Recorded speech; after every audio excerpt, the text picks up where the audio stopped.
Welcome to the 3 for 3 podcast. We're cutting it up, talking about the hottest trending topics in sports.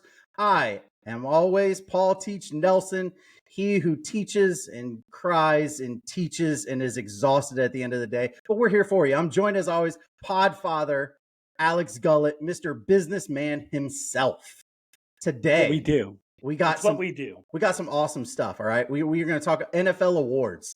Okay. This is the way too early award season.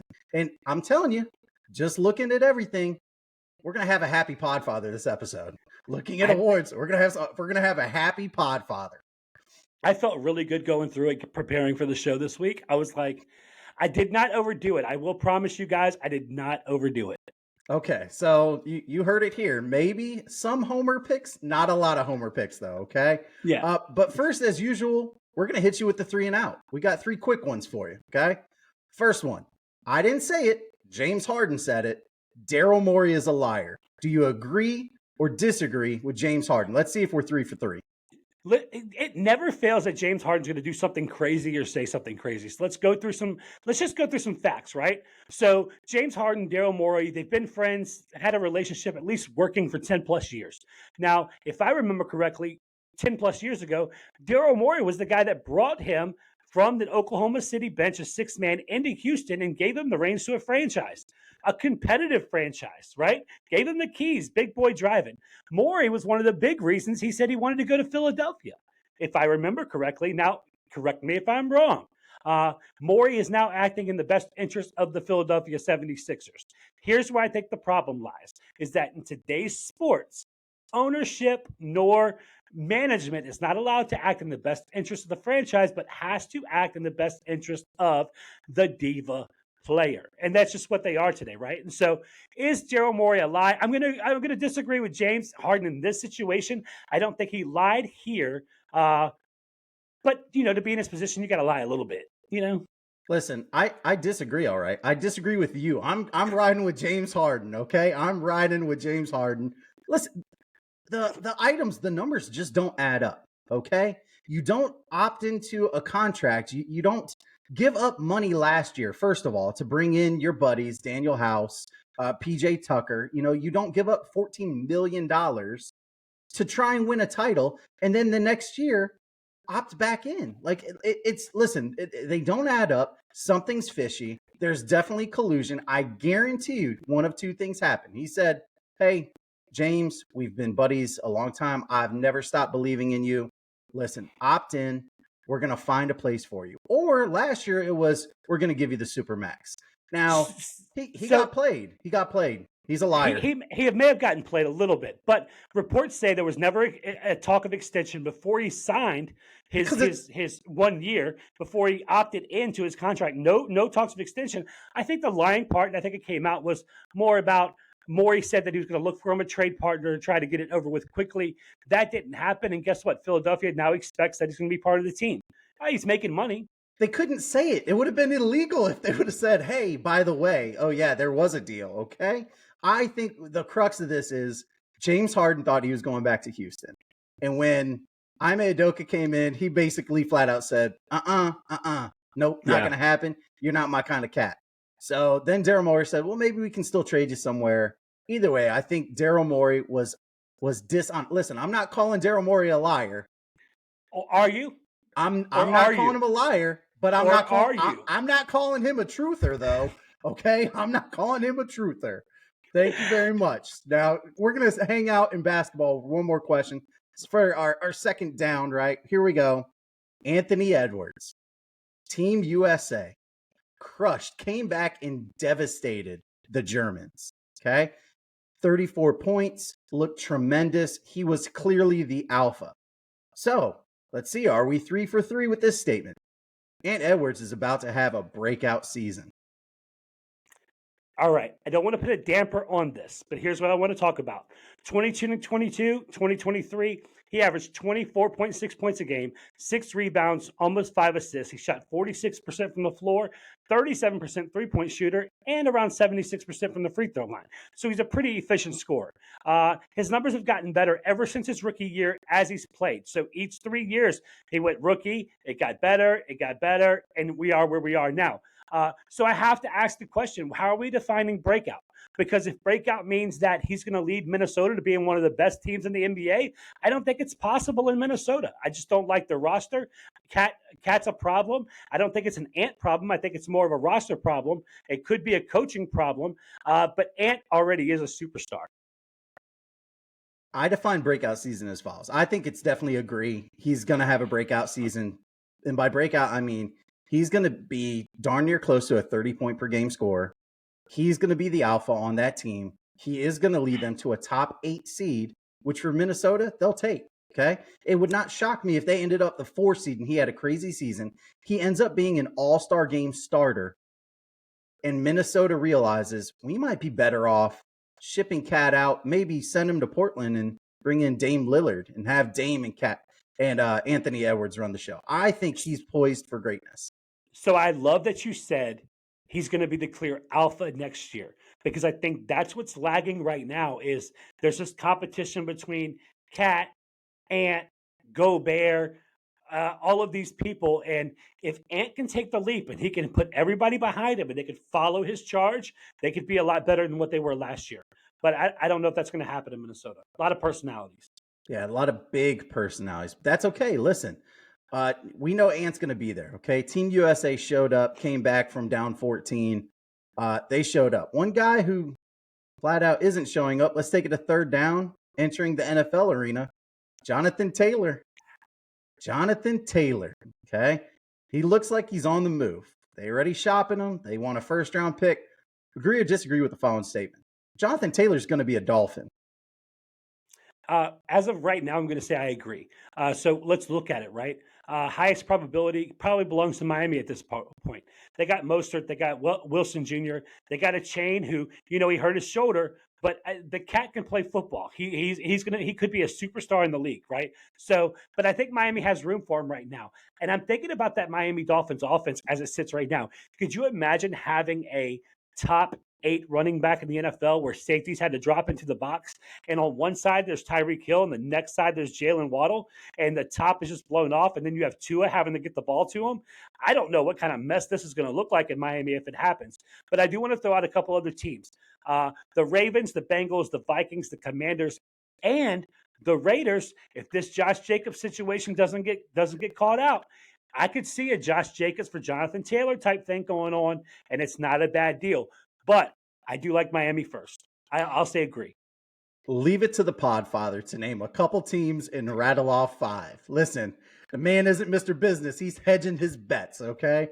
I'm going to agree with the statement because, frankly, Miami needs more offensive weapons because outside of Jonathan Taylor, Tyreek Hill, Jalen Waddle, can you name their tight end this year?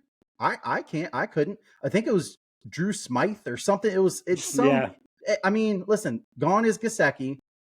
They need offensive weapons. Okay. They need them. So I'll agree with the statement. I'll give you one sleeper team, and this is going to be a true one. The Raiders. Don't say Buffalo. No. Sorry. The Rams. Why not the Rams? Les Snead. F them picks. Go ahead. Listen, we know that Sean McVay hates Cam Akers. He is not looking forward to going this season. And if they bring in Jonathan Taylor, that Rams team is looking feisty. And we just talked about it last week. Speaking about fantasy football, go back and watch it. Episode 38, 39. Can't remember exactly where we're at. But we said, how good are the Rams going to be? How good can Cooper Kupp be without a running back? It could fix a couple problems for Stafford and Kupp. Listen, Cooper Kupp has a lot of hardware. Super Bowl MVP. Okay, Offensive Player of the Year. So let's go ahead and punt on the 3 and out and get into the meat of this segment with your way too early predictions. Mama, stop that man. That man. The awards. Listen, Podfather's already given you every single record of every team and Super Bowl. Okay, we don't even need to watch the season. Might as well give you some awards too. Let's hand out some hardware, Podfather. And before we get there, who called the 24-0 streak to end last night before the game kicked off? About 18 of my high school students and one Alex the Podfather Gullet. I did. And good for those high school students. You should give them an A no matter what they get on their next test. And It was the Commanders team that I said was going to beat them when I'm a Cowboys fan. I just had a feeling. Listen, I loved it. I saw a plethora of Commanders jerseys at school today, which was also followed up by the Ravens fans saying, hey, you know what? It took their starters to beat our sixth string, so I'm not too worried about it. They And beat some guys who are going to be selling insurance and realtors in a couple weeks. yeah, so I saw some post last night. It was like, oh, it's only the preseason. You weren't saying that at 23-0. You know, Listen, this is a good thing. All right, hot take. This is a great thing for the Ravens because they can finally stop talking about it. Who cares about the streak? Nobody cares. Nobody knows what the streak is now. Who cares? Okay. yeah. So, listen, the offense was definitely not lacking last night. Let's go ahead and start there. So, Podfather, give me your top three offenses this year. Who do you think is going to be the Top top offense, and then maybe a couple others? Maybe throw a sleeper at the kids right now. Oh, will do. All right. So here's what we're going to do. Let's break it down team by team, right? So I love the Chiefs on offense. I think Andy Reid, Patrick Mahomes, I've said it a million times, best coach quarterback pairing the NFL has ever seen when it comes to play calling, schematics, and ability to throw the ball. Chiefs number one offense in the NFL. It's going to be hard. Pacheco's going to be better this year. Kelsey's still Travis Kelsey, and it doesn't seem to matter which receivers are throwing to. Patrick Mahomes is just going to do Mahomes things.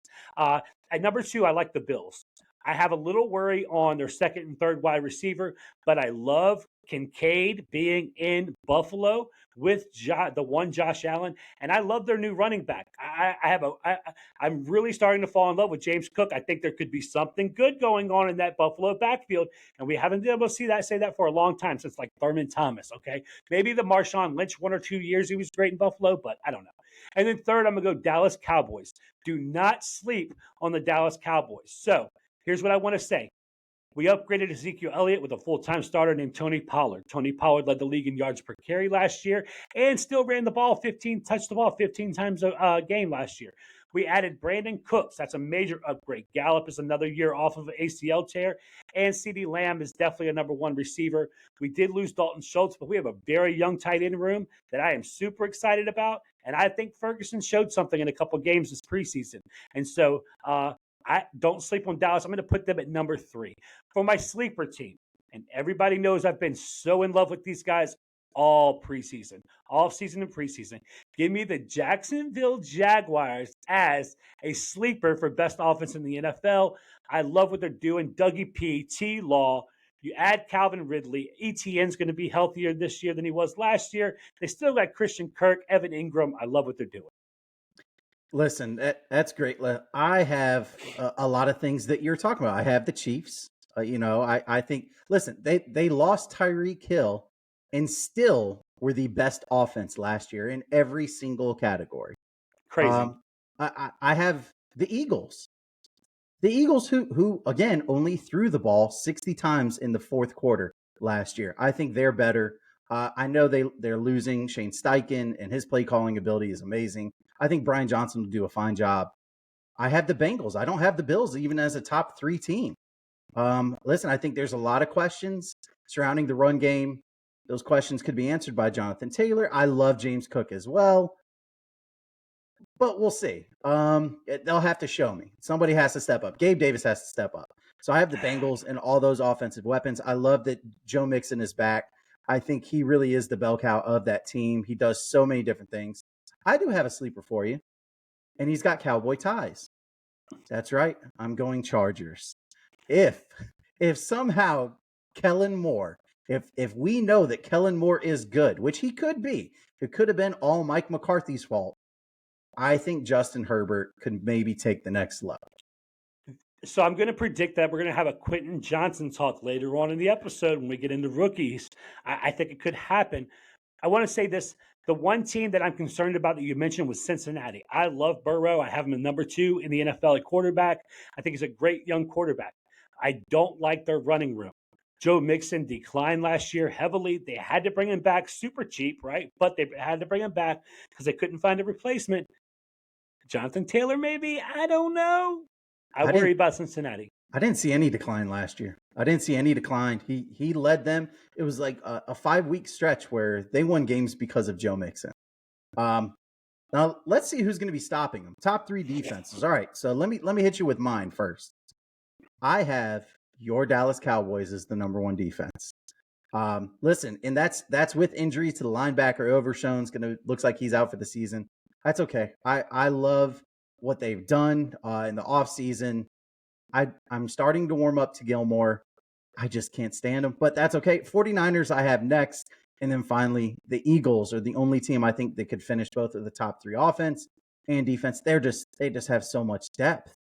What do you think? They are replacing. Who are your top three? The Eagles are replacing 7 starters from last year. Now, I say that they're replacing them with quality players, but cohesiveness is a thing in the NFL. Good units become good because they play well together. So we're going to see what happens there. Okay. So I love your three. Sounds like you're saying Stephon Gilmore won't have a good year then. No, he will have a great year. He fits perfect in Dallas. Okay, I just mean cohesiveness, right? Cohesiveness. So cohesiveness, right? Yeah.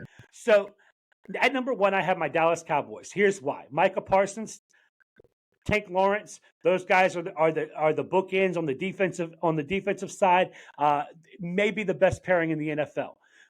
Monty Smith, I think, is a little overwhelmed in the NFL right now, but we did have Jonathan Hankins, and so I'm not supremely worried because what we did have is a healthier linebacker room this year. I love Sean Lee, Sean Lee, I wish. Leighton Vander Esch being off of injury again. I'm so used to saying Sean Lee off of injury. Same player, right? Same player. Leighton Vander Esch going to be another year better, right? Damon Clark. A lot of talk about this kid, but he got hurt last year early. But he was a stud coming out of college. Super excited when we drafted him. I think I love what he's going to do. And then we also have we have Cox, right? And so, this kid hasn't had a chance to show what he can do yet. But I really believe in him. He's fast from sideline to sideline. That matters in the linebacker room. Love our backs, Kearse and Wilson. I mean, we're just killing it there. And throw in Stephon Gilmore, throw in Diggs. Look, they're solid all the way around. Dallas at number 1. I got 49ers at 2. At number 3, I added the Jets. I love the Jets. I love their defensive line. That defensive line is incredible. And plus, they're automatically starting every game where you only have half the field to play on because Sauce Gardner is locking up the other half. Clearly the best cornerback in the NFL. And so those are my top 3: Dallas, 49ers, Jets. I do have a sleeper if you're interested in hearing my sleeper. Yeah, so hit me. This is going to surprise you. But my sleeper, and I picked one that's not already in the top 10 of defenses like projected. We might have rankings. The same sleeper. I went with the Tennessee Titans. Oh, no. So here's why. Danico Autry, Simmons, Tart is back. Last year, they were one of the worst teams in pass coverage. But you know what they went and did? They brought back Harold Landry, Arden Key. They added Sean Murphy-Bunting. I love what they did in Tennessee. We know Vrabel's a great coach. Defensively, smash mouth football. I think they could get back to that again this year. So I'm excited to see Tennessee play football again this year. They could be a sleeper defensive team in the NFL. Sleeper. I thought when you said, listen, this isn't a team that I'd like to go. I thought you were going Commanders, which is my sleeper team. That backfield is terrible, but that defensive line is scary. It's flat out scary. And I don't know if I want to face Chase Young in a contract year. In a straight up contract year when he knows there's nothing on the table for him, go ball out and get paid, son. Didn't they want to trade him a week ago? I believe it was a month ago, and they've since reconciled. Cohesiveness. Okay? Yes. Let's flip it over to Rookie of the Year talk. Let's start on the offensive side of the ball because let's face it, that's what's important. So my top 3, okay? My top 3, Jahmyr Gibbs, Bijan Robinson, and Anthony Richardson. Those are my top 3. Not Quentin Johnson. Listen, it's so hard for rookie pass catchers to actually win the award. It is true. That's very true. I love your 3. Gibbs is going to be sneaky good. I think these guys. Listen, Bijan is Bijan. I think he's overrated, but you cannot, when you're watching him run the ball, you can't look away and go, man, yeah, he's a bum. No, he's not a bum. He's going to be a good starter for plenty of years. I think I like Gibbs as a better back. I think he receives the ball well. Let's face it, Anthony Richardson, if he can do anything, and again, Shane Steichen calling plays makes a big difference. If he can do anything, weapons. He could rush for 1,000 yards. He could throw for 3,000 yards and fall into 20, 30 touchdowns, kind of like when Kyler Murray won Rookie of the Year, right? So Yeah. that's the trajectory I think he could be on. What do you think? Who do you got? So I'm gonna go with my top three, and then I have a sleeper also. Okay, so I have Bashan Robinson at number one. Love this kid. He is NFL ready, football ready, following offensive line, throwing the ball, however you want to do it. Just get him the ball. The kid's ready. Uh, at number two, I have Anthony Richardson. I think the kid's a stud. I think and Steichen calling the plays. You hit it on the head, man. He's going to be able to play the play action well. He's going to be able to play the option well. He's just super athletic, and you got to like that for a rookie coming in to play quarterback, right? And then Yeah. at number three, I got Bryce Young. I think Carolina with Frank Reich. You know, Reich is a great offensive minded coach. He's going to put Bryce into places to succeed, and so that's my three on that. I have a wild sleeper for you. Um, I'm gonna yeah, let's get into it really quick. So as a winner, I'm gonna have Bijan Robinson winning the award. I think he runs away with it, literally runs away with it, and so he's going to win that award. As my sleeper, I'm going Jordan Addison out of Minnesota, and here's why. He is the clear-cut number two wide receiver with Adam Thielen gone. Playing next to Justin Jefferson. They are going to shade that side of the field so much. Jordan Addison's going to have a lot of attempts to catch a lot of balls. All he has to do is play with some confidence. Could see it this year. Jordan Addison can look forward to the 108 targets that Adam Thielen had last year. So I mean, that's a ton of targets. Listen, I went wide receiver too, but I didn't go Minnesota. I went Jersey. Okay, and I'm talking about the Giants. I went Jalen Hyatt. Listen, I can't name many of the Giants wide receivers. Okay, they had what last year, Richie James, punt returner. They wanted to cut the guy, and he became wide receiver one. Isaiah Hodgins, who was on the Bills practice squad, he became wide receiver one. I get that. I think Sterling Shepard's still there, or the corpse of Sterling Shepard's still there. Is he hurt? I not yet. Give it a week. So I have Jalen Hyatt. I just think he can take the top off of defense. It was very hard watching him play Alabama in college because he absolutely torched them. I believe it was 4 receptions, like 360 yards and 4 touchdowns. So, yeah, I know what he can do, and he can stretch the field. And if Daniel Jones can just get the ball to him, then good things will happen. So he's my sleeper. We talked about that a couple weeks ago. Who else is going to throw the ball to? He's got Darren Waller, and he's got Hyatt. And that's literally it. And so they're going to count on him to do a lot for Daniel Jones. Good pick. I love that pick. Thanks. Let's go to the defensive side of the ball, right? Ooh. So defensive rookie of the year. Okay. So my 3, Will Anderson. Will Anderson's just the forgotten man from this draft. Could have been the number 1 pick if we actually took other players other than quarterback. I have Deonte Banks. So again, cornerback. Hey, high pick, Maryland guy. And then I also have Cam Smith. And I think Cam Smith is going to be the guy who runs away with it. A lot of opportunity now that Jalen Ramsey's down. Cam Smith's out of South Carolina, Miami Dolphins. Listen, we know that the Jets are going to throw the ball. We know that the Bills are going to throw the ball. We know that New England, well, they might not throw the ball as much, but still, they're going to throw the ball. They're going to fumble the ball. The ball's going to be in the air. I've seen a lot of great stuff out of Cam Smith. I know Dolphins fans are really high on him. I think he ends up running away with the award, and he sneaks up on a lot of people. He's a strong, physical, big cornerback who does have ball skills. So who did you have running away with the award for Defensive Rookie of the Year? Yeah, I think I have 3 options, and I have a winner. Will Anderson, I think, is option number 1. Again, you said it perfectly. Forgotten man in the draft. He was the best player in the draft, defensively or offensively. Slid down, and just because it was quarterback heavy, the knees were at quarterback. But he was definitely the best player in the draft. I got Jack Campbell. You know, I watched Detroit last year. There was a lot of safeties and cornerbacks making plays on the ball from running backs last year. Jack Campbell, if there's something he can do, he's not going to miss a tackle. If that kid gets his arms on you, you're going down. I think he could rack up over 100 tackles easy this year. And so I think that could put him in the running. And then I look at Christian Gonzalez. I mean, I think he's just the perfect physique for a cornerback. I know you're not great, you're not heavy on him, but the kid, he's really good in coverage. And so I love what they do out there. And so I think Christian Gonzalez could be a sneaky pick. I think the winner's easily Will Anderson, though. I think he could rack up 8 sacks, 10 sacks. He could disrupt a little bit and win the award pretty easily. That's where I went with it. I do have a sleeper kid from the Raiders, Tyree Wilson, right? Another bookend. Strong, powerful, comes off the edge. He may not have the best burst, but what he lacks in burst, he makes up in hand toughness and strength. And the kid's he's a heck of a player, right? And so I think that could be him matching up with Max Crosby on the other side could give him some room to play in Vegas. And so be excited to see what happens with Tyree Wilson. Yeah, Tyree Wilson, again, quoting Kuiper in a couple other drafts, he was the best at converting speed to power, using his speed in college to power. Jack Campbell, favorite of Command Sergeant Major, retired Paul Nelson, my father. Sir. Love Jack Campbell. I had so many mocks of him going, if he's there at 30, we're picking him. All right. That's right. I went sleeper, linebacker as well, but I went Drew Sanders, Denver. Okay. Again, another phenomenal athlete, gritty, tough.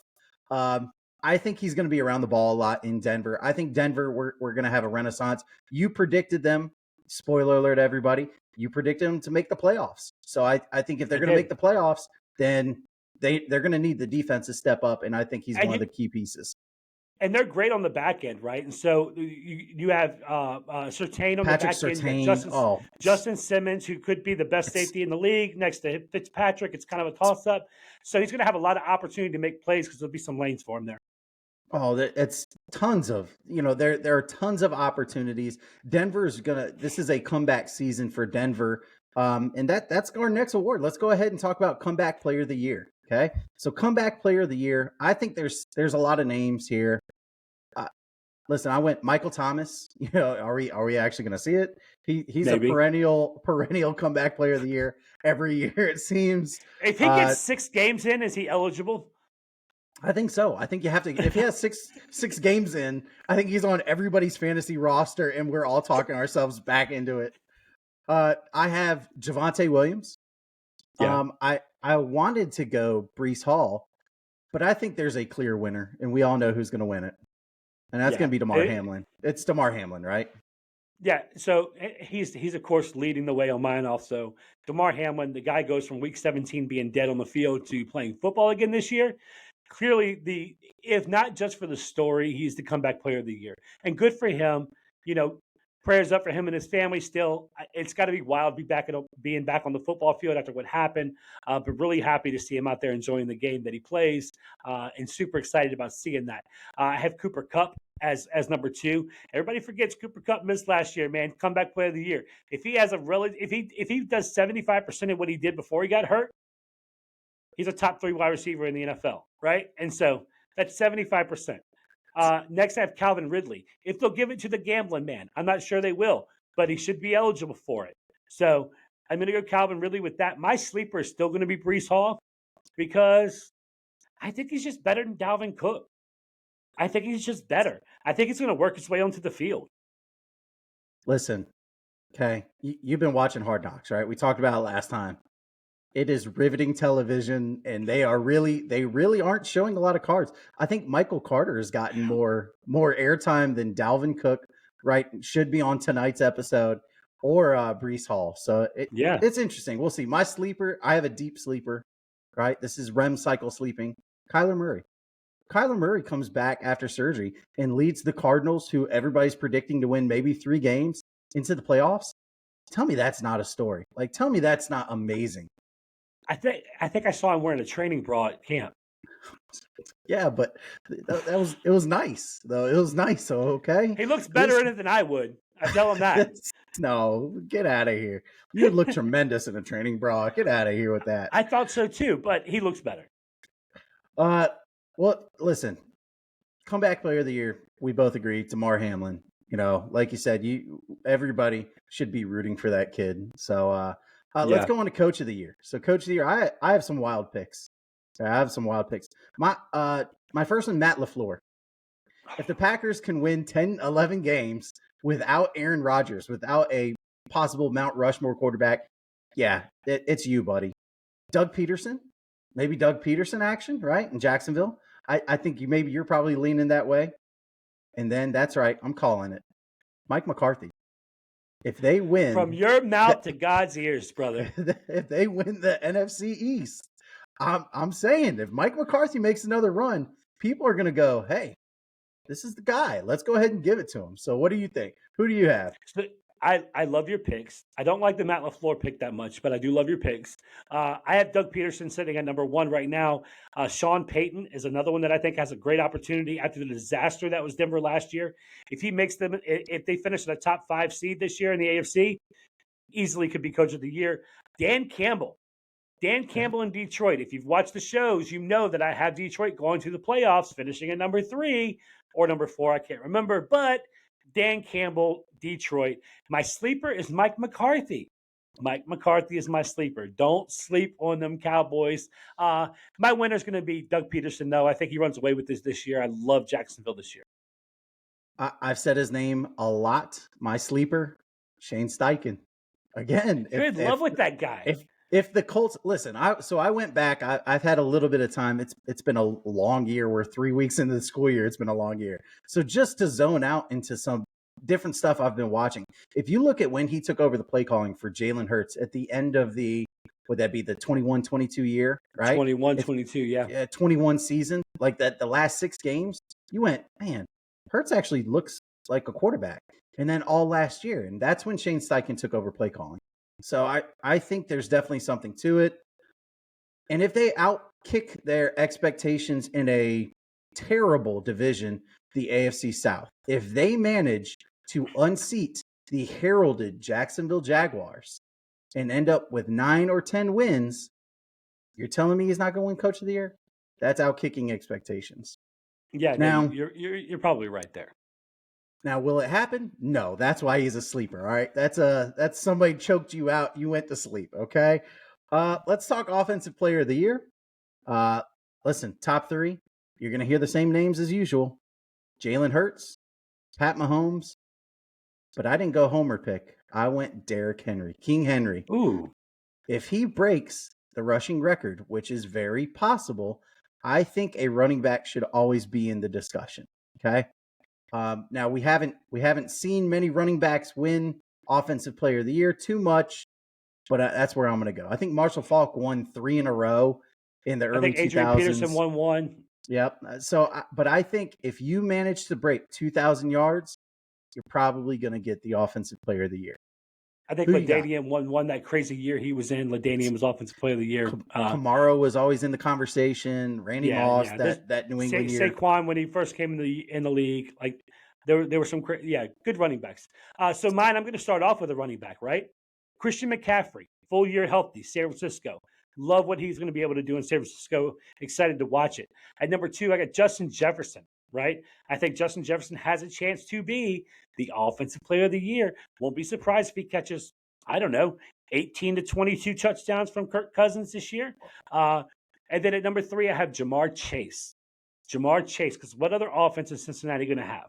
It's going to be Burrow to Chase. That's where it is. And so as a sleeper, don't sleep on them Cowboys. Tony Pollard as a sleeper. Catching the ball out of the backfield, running the ball out of the backfield. I can see him with having 2,000 all-purpose yards in the NFL this year and 12 to 15 touchdowns. Watch what I tell you. Listen, I love your confidence, okay? We said we weren't going to pick homer picks, and so far you are not living up to expectations, okay? Real quick, who was the last tight end to win Offensive Player of the Year? Last tight end to win Offensive Player of the Year. If I had to guess, I would say maybe Antonio Gates. It's never happened. Okay. It's never happened. So I'm going to go audible. All right. I have 2. Travis Kelce. I think he deserves to be in the conversation. Okay. Every year he does grown man things in an offense that, again, lost Tyreek Hill. We know Pat runs the show. That's fine. But Travis is the straw that stirs the drink too. All right. And my other one is Cooper Kupp.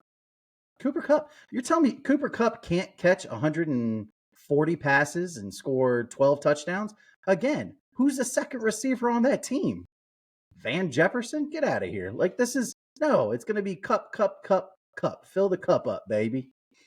Flip side of that, let's look at Defensive Player of the Year. My Ooh. top 3 defensive player of the year. You're gonna love this. Again, Micah Do Parsons. we do we even need to talk about it? It's clearly Micah Parsons, right? I listen. I have Micah as one. It's his to lose. I have Aaron Donald in the conversation, and I have Myles Garrett in the conversation. So I listen. I think Aaron Donald. We could see an angry Aaron Donald if the Hulk isn't angry enough. And Myles Garrett, you were high on him last week. Myles Garrett is the man. You know he's gonna have some stuff next to him. He doesn't have a defensive tackle to name of, but on the other book end of the side for the Browns, he does have some help. So I think the Browns are going to be better, but I think it's Micah Parsons' award to lose. Yeah, I agree. I think it's Micah Parsons' award to lose, win, however you want to put it. Micah Parsons has to be the favorite this year. And then, of course, you got Nick Bosa, who's probably the second or third best player on defense in the NFL. You got him, Myles Garrett, Micah Parsons. I think Aaron Donald's maybe a year or two removed from that stature. And then I have Myles Garrett at number 3. I think those are the 3 clear-cut favorites this year. Micah, Bosa, Garrett. As a sleeper, and we talked about those Steelers last week, TJ Watt is coming back. And TJ Watt wreaks havoc. So he's going to be my sleeper, but I think the winner is going to be Micah Parsons. Yeah, my sleeper. I wanted to put TJ Watt, but I knew you were going to go with him. I knew you're going to have Myles Garrett at the 3 spot, and I knew you're going to go TJ Watt. So I said Joey Bosa. Let's go ahead and put Joey Bosa on there. Notice we didn't pick any cornerbacks. Another fun fact for you. You ready for this one? You should get this one. This one specifically. Who is the last cornerback to win Defensive Player of the Year? Deion Sanders. He's a Cowboy. He's currently a Cowboy. Oh yeah, Al Harris. No. Stephon Gilmore. Friggin' Stephon did he Gilmore really? won Defensive Player of the Year. 1 year. In Buffalo? No, in New England. I love that. I hate that guy. I cannot just keep saying it. Say it again. I hate Stephon Gilmore, former Defensive Player of the Year. So the Cowboys are going to have 2 Defensive Player of the Years on the same roster? I mean, maybe. That's crazy. We'll see. Crazy. Well, let's go ahead and break it out. They shouldn't even call it MVP anymore. They should just call it the best quarterback in the league, right? The best quarterback award goes to. But I think that this is a year where we could see some change. I mean, MVP, we talked about it before. It's all about storyline, right? So I think the storyline this year is Jalen Hurts, Josh Allen, Patrick Mahomes, and I'll give my sleeper because I know he could be your pick, Trevor Lawrence. I think those are the 4 that it's going to come down to. Who did you have? I think this is the year they bring somebody fresh and new in. Trevor Lawrence wins MVP. Yeah, Go so ahead. mine is a little different, but I mean, they pretty much say the same. Patrick Mahomes, Josh Allen, Joe Burrow. My sleeper pick is Micah Parsons. Wow. Micah Parsons. I want to see him do so well. They have nothing they can do except give the Defensive Player of the Year award to like Trevon Diggs or Sauce Gardner, and then give him the MVP. Like I think he could have one of those years, 20+ sacks, just wreaking havoc. It would need. I'm ready for it. He would need to break the sack record. If he breaks the sack record, how could they not give him MVP? You have to. I think it's one of those. Well, he would have to break the sack record and rack up like 20, 29, or it'd have to be an ungodly number because the first thing people would say is 17 games. He had an extra game. Doesn't count. I mean, just so he 23. He would have to obliterate. It'd have to be like 25. Maybe. And at that point, you are doing backflips, bum wing and all. You'd be doing backflips, cartwheels on the pod, naked. Okay, it'd be crazy. That's some content for you. Yeah, do you want to go ahead and crazy? Listen, you ready, Gabe? Why don't you reiterate for the people your Super Bowl winner? Super Bowl winner, I think, is easy. I think it's going to be the Kansas City Chiefs this year. I've said it a million times. I'll continue to say it. Andy Reid and Patrick Mahomes is the best quarterback coach combination to ever play in the NFL, ever coach in the NFL. Schematics, talent-wise, whatever it is. But I think they're going to play the Dallas Cowboys. I mean, the Dallas Cowboys represent the NFC this year.